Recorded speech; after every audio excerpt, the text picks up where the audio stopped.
আজকের অনুষ্ঠানে সভাপতি জনাব ওমর ফারুক, উপস্থিত বাংলাদেশের একজন প্রিয় ব্যক্তিত্ব, জনগণনন্দিত নেতা, যিনি ইতিমধ্যে বাংলাদেশকে খাতে স্বয়ং সম্পূর্ণ করবার একটা প্রয়াস রচনা করেছেন।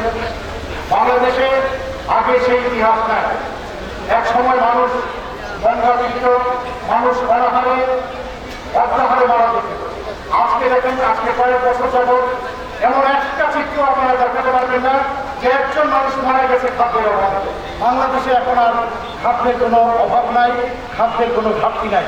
একটাই কারণ হচ্ছে যে বাংলাদেশের যে প্রধানমন্ত্রী শেখ হাসিনা লোক কাকে কোন মন্ত্রণালয় দিতে হবে এইটি খুব ভালো বোঝেন।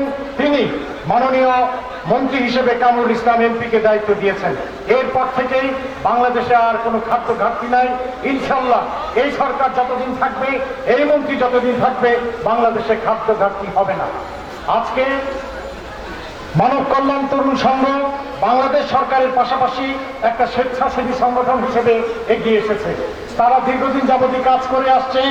বিশেষ করে এই এলাকার কমিশনার কাউন্সিলর জনাব হাজি মাসুদ এই যে মানব কল্যাণ তরুণ সংঘ তার নেতৃত্ব দিয়েছেন।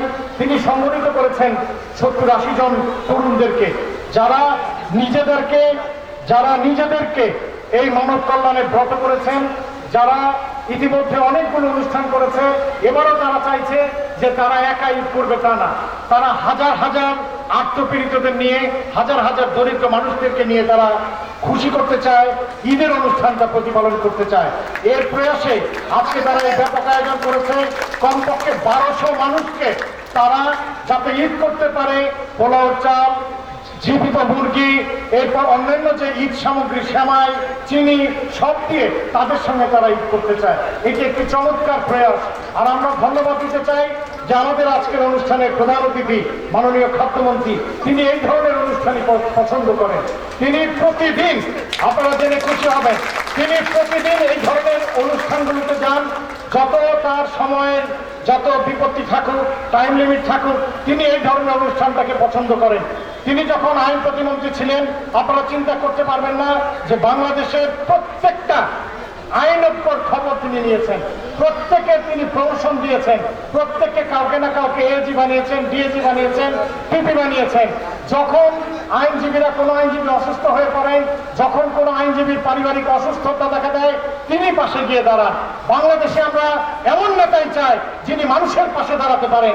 আজকে মানব কল্যাণ তরুণ সংঘকে আমরা ধন্যবাদ দিতে চাই যে তার মতো একজন মহান ব্যক্তিত্বকে আজকের এই অনুষ্ঠানে আপনারা প্রধান অতিথি করেছেন।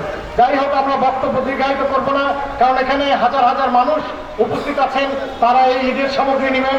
আমি মানব কল্যাণ তরুণ সংঘের ওমর ফারুক, আশরাফুল ইসলাম এবং আমাদের ভাতিজা ইমরান এবং আমাদের কাউন্সিলর হাজি মাসুদ, তাদেরকে সকলকে ধন্যবাদ দিতে চাই যে আপনারা এই ধরনের কাজ অব্যাহত রাখবেন।